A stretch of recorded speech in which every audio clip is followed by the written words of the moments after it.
you said something interesting because, I was born in the Soviet Union, so we both have direct experience of socialism in various shapes and forms. You talked about, well, there's positives and there's negatives.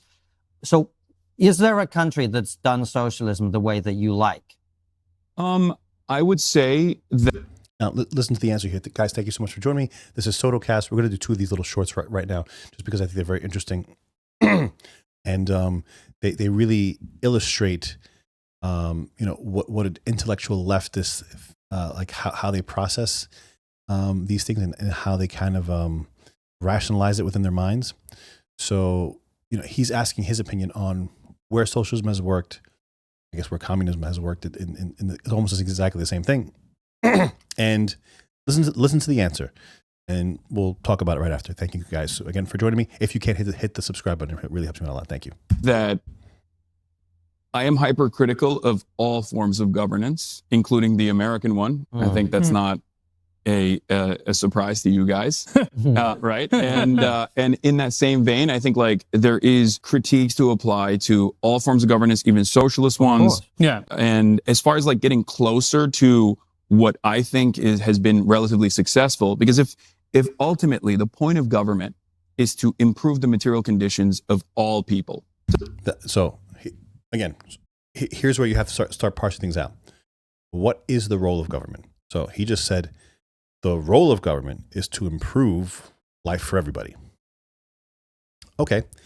Like where does that end? So if it's to improve the life, say, if you take the libertarian perspective, the role of government is national defense, right? Don't allow people to either flood the country or don't allow people to invade the country. A system of courts to, regulate disputes. And, there are some situations where you need, like environmental protection and things of that nature, where the free market really has a very difficult time fulfilling that role. If you're pouring sludge on this side of the river and it's coming onto that other person's side of the river, you're impeding on that person's property. You're impeding on that person's way of life, and that is also a court issue, so that can be litigated through the courts. But there also needs to be maybe some type of regulatory body that can step in and handle some certain things. In his view, the government should just make everybody's life great, fantastic, make everyone's life fantastic. To the best of your ability. It's not always going to be perfect, but when you are getting, the poorest people, the poorest of the dispossessed masses out of a situation where they were servile to landed gentry, or they were peasants from an agrarian society, or they were dominated by the landlords, but then ultimately they were able to come into modernity and become like a powerhouse, an industrial powerhouse that is competitive with the largest superpower on the planet. I would say if that's the point of good governance, and I think you guys might agree with me on that, I would say China is probably the closest. And there are still plenty of failures within the Chinese system as well, plenty of issues within the Chinese system as well. But that's probably the closest, I would say, to an example that we should follow and lessons that we should learn from. This is something that I talk about quite a bit. Ironically enough, we only utilize some of the most repressive elements of Chinese governance here in the United States of America, especially in the second Trump administration, and none of the good stuff. We don't have any high-speed rail. We don't have any even development. There is seemingly nothing to look forward to in America in terms of economic prosperity, in terms of overall health of society, in terms of scientific achievements. I think a lot of younger people also feel the same way, where they feel like there's nothing to look forward to here. You said, and this is how the left has been able to co-opt this idea and bring socialism once again back into the forefront of society, especially when it comes to younger people and older boomers that already have a bunch of shit, so they really don't care, and they just it makes them feel good. A couple of things. One, his example for a well-run, or I guess a society that has been growing and doing really well for itself, is China.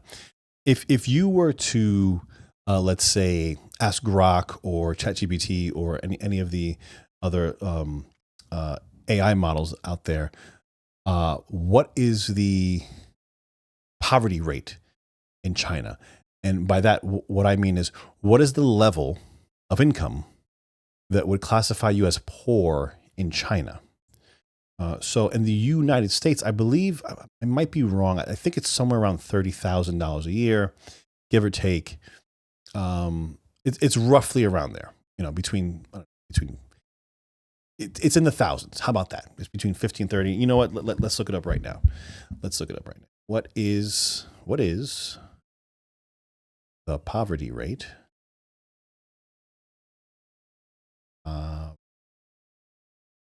level in United States of America? All right, so 15 to 32,000. So pretty much right on. So for a family of four, it's 32,000. For an individual, it's $15,000 a year. All right, so the poverty level in China is about $600 a year. So just let that sink in. That our poorest people, the people that we are like, are like the bottoms of society, are at a, what is that, a 20x? It's just an unbelievable amount higher in terms of their net income than in China. Now, people might say, well, those are rural, Chinese, and they grow their food and stuff like that. Okay, that may be fine. But to model that and to say that is a measure of success, that they have over 1 billion people. So the Chinese have more people that are making, less than $1,000 a year than the entire United States population. Again, let that sink in. They have about, between 300 and 400 million people that live, that make less than $1,000 a year. And our poverty rate is 15 grand. Not to say that that's great and we should strive for better. And I think the main reason why we've fallen so short in these past few years is because of the corporate capture, because of the lobbying and the the corporatization. And again, it's the corporate capture of the system that we have. It is not a capitalistic free market system. There is nothing free market about the system when large companies can go to Washington, hire a couple of guys for a few $100,000 a year, and lobby people in Congress and in the legislature to have carve-outs for them, to give them tax breaks, to basically allow them to get a leg up on the rest of the competition. That is not a free market. There's nothing free about it. If you're getting if you're getting a government contract because you paid somebody off and he he's running up for re-election and you're going to donate to his campaign, so he throws you a government contract worth a few $1 million. That's not the free market. It's not at all the free market. In New York City, I mean, it's amazing. Like the amount of when you see like people doing building and stuff like that, and any type of thing where someone had to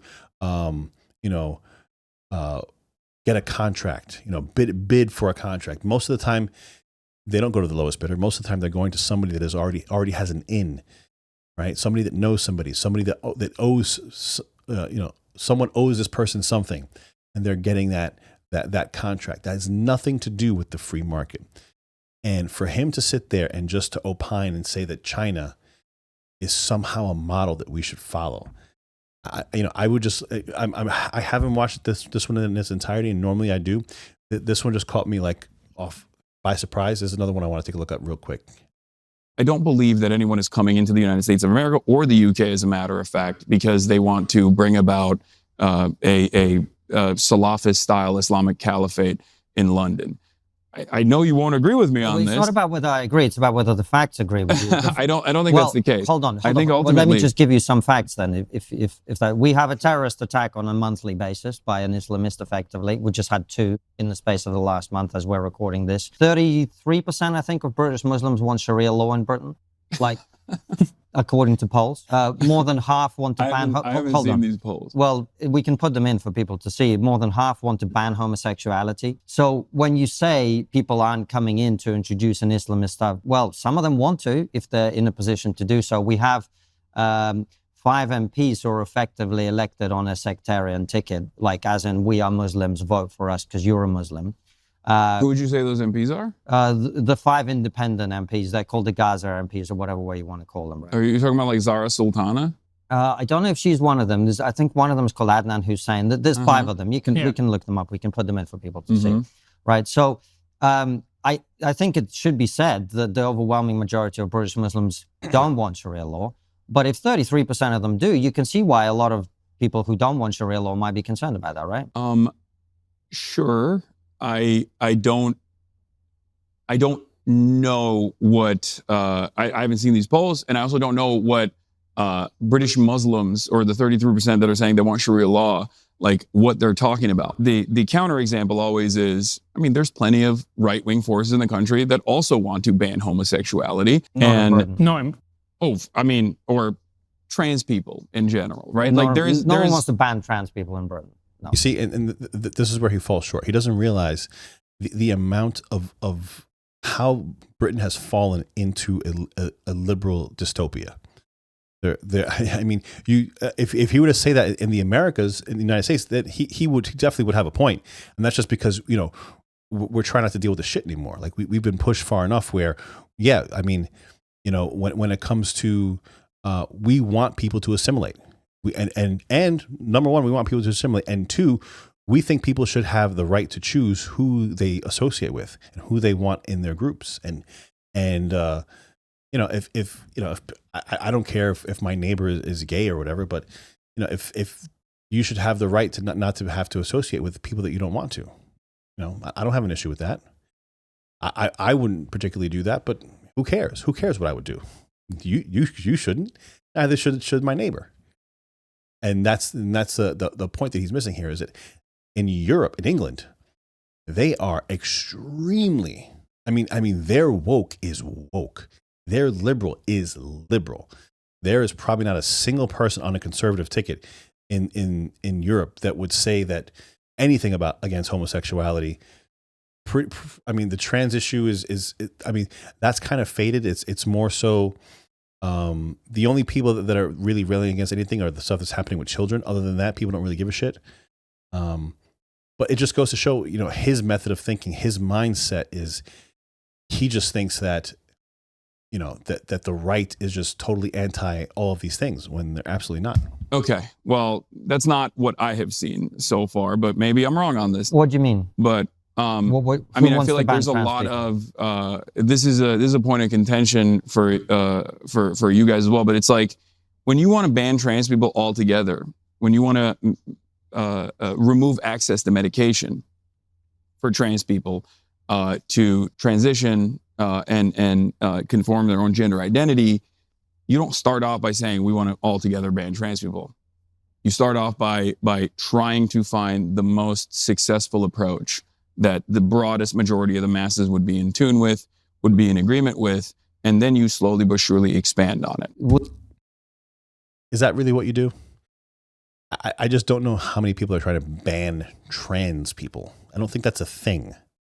Again, the majority of right-wingers, especially libertarians, don't give a shit, obviously, that's in the name, right? But nobody wants to ban anybody to doing anything. They do want to ban medical procedures for children, right? Elective medical procedure for children, which, yeah, that's probably should be banned, right? They can't get tattoos, like they can't even get piercings without a parent's consent. So yeah, that's a pretty mainstream thing. The notion that he's saying that people are doing that, to get to the end of, yeah, so now we ban sex change for children, and then we're gonna ban adults from taking like hormone puberty blockers. Like, I don't see that. He's just saying this thing to whip people up into a frenzy and to just try to just wedge himself into winning the argument. But it doesn't work. It's as clear as day that it's just an absolutely ridiculous claim. Wouldn't that be like me saying, well, you say you want socialism, but actually you're a communist because you just want to edge your way towards communism step by step? I mean, that seems like an unfair way of looking at it. No, my retort to that would be that while I don't call myself a communist, I don't have an issue with an end goal of communism. Well, there you go. Yeah, I'm going to take a look. That was Hasan Piker, you know, the big lefty progressive YouTuber. I guess he's on Twitch. I don't even know what that is. I'm sorry. But guys, if you're still here, please hit the subscribe button. That's all I ask for you to do. If you want to follow me on X, the handle is 6283talk on the X. I am John Soto. This is SotoCast. Thank you guys so much. See you again in the next video. Take care.